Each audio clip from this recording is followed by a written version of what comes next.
नमस्कार मित्रांनो, मी तुमच्यासाठी घेऊन आलो एक महाशिवरात्री ब्लॉग। चला तर आज आपण जाणार आहोत मुंबईमधील एक छोटं बेट, त्याचं नाव मड आहे।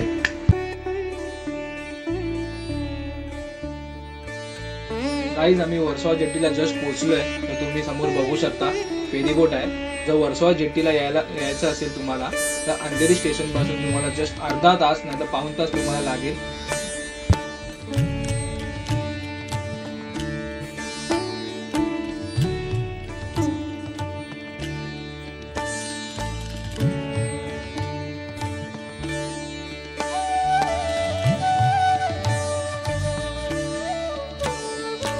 गाईज, आम्ही जस्ट पोहोचलोय मडगावला। तर आम्ही आता जस्ट चाललोय मड किल्ला।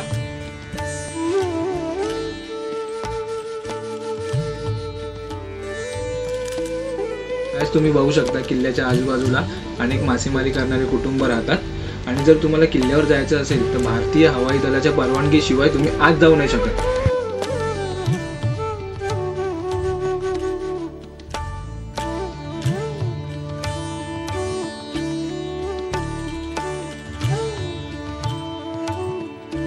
या किल्ल्याचं वैशिष्ट्य म्हणजे मड हा किल्ला भारताच्या उत्तर मुंबईमधील छोटा किल्ला आहे। हा किल्ला पोर्तुगीजांनी बांधला होता। त्यानंतर 1739 मध्ये हा किल्ला मराठा साम्राज्याने मिळवला। माडगावच्या टोकावर बसलेला हा किल्ला ज्या दिमाखात आहे त्यामुळे माडगाव आणि मारवे खाडीचे रक्षण होते। हा किल्ला भारतीय हवाई दलाच्या नियंत्रणाखाली आहे। हाच किल्ला अरबी समुद्राच्या लाटांना झुंज देत कित्येक वर्ष उभा आहे। आज तुम्हाला एक सांगू, आपण फक्त मड बघायला जात नाही आहोत, तर मड बेटच्या कुशीत वसलेलं श्री मुक्तेश्वर महादेव मंदिर, यालाच किल्लेश्वर असे बोलतात। याच मंदिराच्या मागच्या बाजूस एक भव्य असा किल्ला तुम्हाला बघायला मिळेल।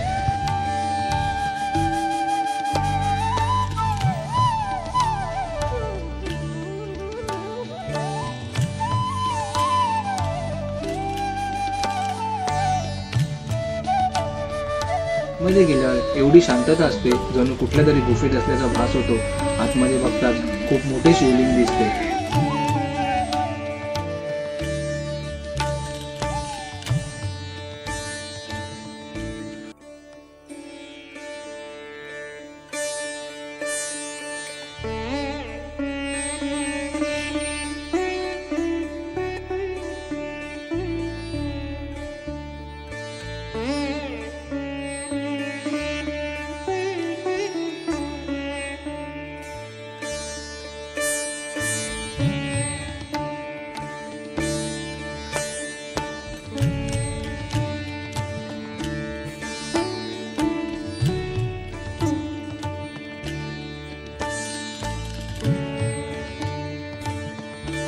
महाशिवरात्रीला इथे भक्तांची एवढी गर्दी असते, भव्य उत्सव साजरा केला जातो।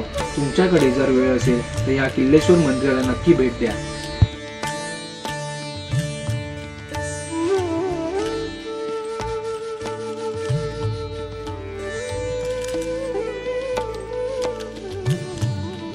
किल्ल्याचा आजूबाजूचा परिसर खूप शांत आहे। समोर पसरलेला अथांग समुद्र किनारा मन विचलित करून टाकतो।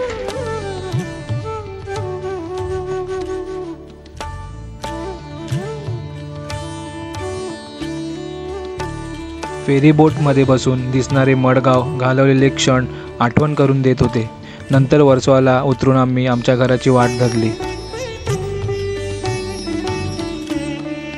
तुम्हाला हा ब्लॉग आवडला असेल तर लाईक, शेअर, सबस्क्राईब करायला विसरू नका। चला तर भेटूया आपण पुढच्या ब्लॉगमध्ये। धन्यवाद।